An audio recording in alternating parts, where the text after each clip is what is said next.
सबसे पहले तो इस वेटरन्स डे के अवसर पर भारत में रहने वाले और दुनिया के किसी भी देश में रहने वाले जो भी हमारे वेटरन्स हैं, उनका मैं शीश झुकाकर अपनी तरफ से अभिनंदन करता हूं और वेटरन डे के अवसर पर मैं उन्हें अपनी तरफ से हार्दिक बधाई भी देता हूं।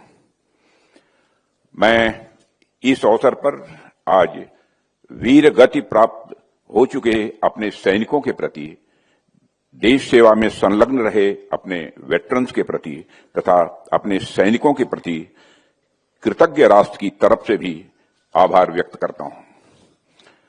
साथियों, मकर संक्रांति का उत्सव हमारे सामने है।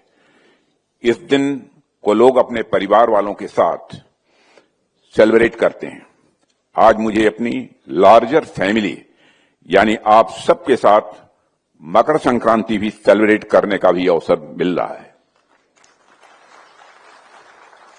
साथियों, आप सभी केवल सर्विस से रिटायर हुए एक सैनिक मात्र नहीं है, आप हमारी राष्ट्रीय चेतना के जीवंत स्तंभ हैं।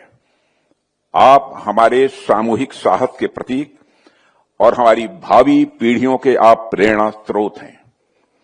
20 साल की उम्र के आसपास जब आप लोगों ने यह निर्णय लिया होगा कि आपको आर्म्ड फोर्सेज में जाना है, तो आपने उस समय केवल एक पेशा नहीं चुना था, एक सैनिक के रूप में आपने एक संकल्प लिया था। एक वह संकल्प जहां व्यक्ति स्वयं को पूर्णतः राष्ट्र के लिए समर्पित कर देता है। आपने वह व्रत निभाया जिसमें आपने स्वयं से ऊपर राष्ट्र को ही प्राथमिकता दी है। आपने अपने जीवन के सुनहरे वर्ष पहाड़ों की चोटियों पर, रेगिस्तान की तपती रेत में और जंगलों की नमी में गुजार दिए। आप चाहते तो किसी भी फील्ड में चले जाते, वहां आपको इतनी चुनौतियों का भी सामना शायद नहीं करना पड़ता और आप अपने परिवार वालों के साथ भी ज्यादा रह पाते। लेकिन इन सब के बावजूद आप सबने राष्ट्र की सुरक्षा को प्राथमिकता दी है और किसी भी समाज के लिए इससे बड़ा बलिदान मैं समझता हूं कि और कोई दूसरा नहीं हो सकता है। आप सभी का जीवन, त्याग और बलिदान की वह जीवंत कहानी है जो किसी भी तरह से शब्दों में नहीं बांधी जा सकती है।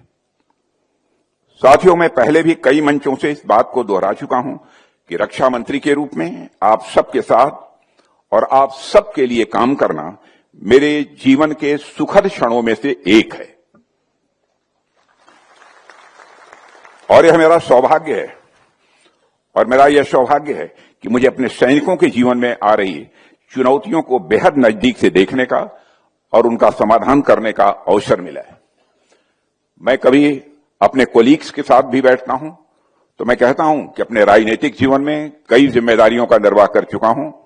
राज्य में मुख्यमंत्री से लेकर home minister, agriculture minister, surface transport minister, now as a defence minister.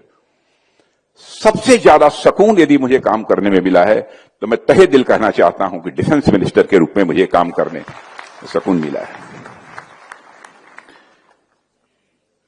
और आप सबके साथ काम करना सचमुच मेरे जीवन के बहुत सुखद क्षणों में से है और मेरा यह सौभाग्य है कि मुझे अपने सैनिकों के जीवन में आ रही चुनौतियों को बेहद नजदीक से देखने का और उनका समाधान करने का एक अवसर भी मिला है।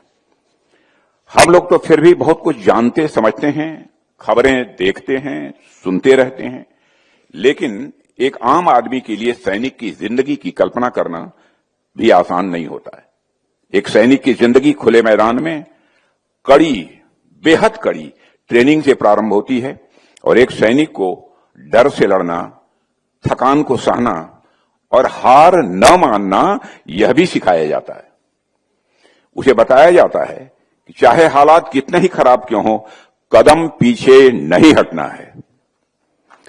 इसके बाद वही जवान देश की दूर दराज सीमाओं पर भेजा जाता है।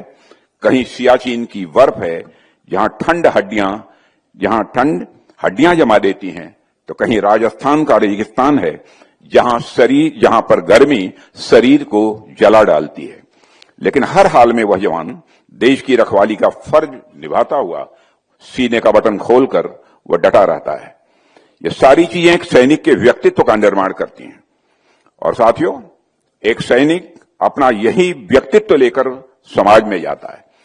यह तो आप भी जानते हैं कि किसी भी सैनिक के लिए रिटायरमेंट बस एक वर्ड होता है, एक शब्द होता है। असल मायने में कोई सैनिक कभी रिटायर होता ही नहीं है।